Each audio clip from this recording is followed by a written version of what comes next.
Terminator, and today I wanted to dedicate a video to 5 of the most mind-blowing physiques in bodybuilding history. These were true freaks of nature to behold, and many of them took the game to the next level in one way or another. So we're going to do this in chronological order, and Dorian Yates in 1993 is of course our first entry. One could argue that this was the precise moment in time where classic old-school bodybuilding ended and the modern bodybuilding era began. While he might not look overly massive or out of the ordinary by today's excessive standards, we have to keep in mind that this footage is over 25 years old, and for the time, people had never seen anything like it. Nobody had ever managed to come in this big and granite hard, remaining peeled to the bone. Add to that some of the biggest calves and arguably the best back of all time, and Dorian here at his peak was virtually unstoppable. In a very real sense then, Yates was the first true modern mass monster, and for better or worse, he changed the sport forever. Next, we shift forward almost 10 years to the 2002 Night of Champions, where Marcus Rule showed up as the freak of all freaks. The lighting at this event was insane, and that certainly helped, but make no mistake about it, Marcus was ripped and monstrously huge, and it was a scary sight indeed. To my mind, no other bodybuilder has ever quite epitomized that comic book villain look like Rule did here. I grew up watching the 90s Spider-Man cartoon, and if anyone was to play a real-life version of Venom or Rhino, Rule would be the one to do it. It's almost as though he was able to transform every pose he hit into some variation of a most muscular. That side chest could pass for a twisting hands clasped shot, and his front lat spread, which we'll see in a moment, looks surprisingly similar to a hands-on hip. Now, while it's true that a 2002 Marcus Rule certainly didn't have the same impact as the others on this list, his appearance here was probably just as awe-inspiring in retrospect, when taken on its own merits at least. Roughly a year later, Ronnie Coleman would shock the world yet again at the 2003 Mr. Olympia.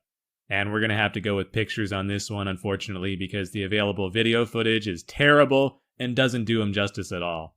Because Ronnie came in bigger than ever here and just obliterated the competition. I've said it before and I'll say it again that probably no other bodybuilder, past or present, could hope to defeat this version of Big Ron. It wasn't his prettiest shape, granted, but this combination of size and conditioning would be almost impossible to beat. Especially from the back where he was virtually invincible, with those thick hanging lats and the ridiculously striated glutes and hamstrings. Ronnie looked like an alien here, and just like Dorian 10 years prior, he took things to a whole new level and continued to push the envelope of what was humanly possible. Jay Cutler in 2009 was another one for the ages. It wasn't just that he completed the comeback, becoming the first man in history to reclaim the Olympia title after losing it. It was the dominating fashion in which he did so. Love him or hate him, nobody who truly understands bodybuilding can seriously question his win here. This technically wasn't the biggest Jay we'd ever seen, but it was definitely his driest conditioning. Jay had never looked this tight from the back before, and it was here at this show that he imprinted perhaps the single most defining image of his career with this incredible signature quad stomp. I know people will continue to go back and forth between this year and 2001, but for me, the added muscle maturity and superb conditioning makes 2009 the best version of Jay Cutler bar none, and easily one of the most impressive Olympia performances of all time. And last, but certainly not least, we come to Phil Heath in 2011. This was one year I think pretty much everyone would agree that Phil deserved the Sandow. His conditioning was off the charts, with those deep cuts and separation, and this true HD footage highlights it perfectly. Though the angle's slightly off, that's actually beneficial in a way because it showcases the depth and thickness he carried even back then at the very beginning of his reign. In some ways, Phil was a step backwards because he wasn't as massive as previous champs like Ronnie or Jay. He lacked their large, wide frames, and his narrow upper body structure would continue to be his biggest weakness throughout his career. But in other ways, this marked a step in the right direction and a return to form for professional bodybuilding. In 2011, Phil Heath brought back 90s level conditioning and aesthetic proportions with supremely full muscle bellies reminiscent of Kevin Levrone and Flex Wheeler. It was truly an awesome spectacle and one of my favorite Mr. Olympia physiques of all time.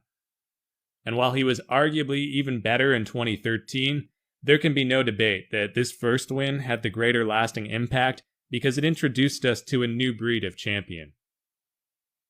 Okay guys, so that's all for this one. Just wanted to revisit some of these incredible performances in case you'd forgotten or weren't around at the time. And just to clarify, I'm not saying that these 5 are my personal favorites, but there's no denying that they are some of the most mind-blowing physiques to have ever stepped foot on stage. So thanks for watching guys. If you enjoyed this video, please drop a like and subscribe for more if you haven't already. And until next time, this has been the Tominator signing off, and I'll be back!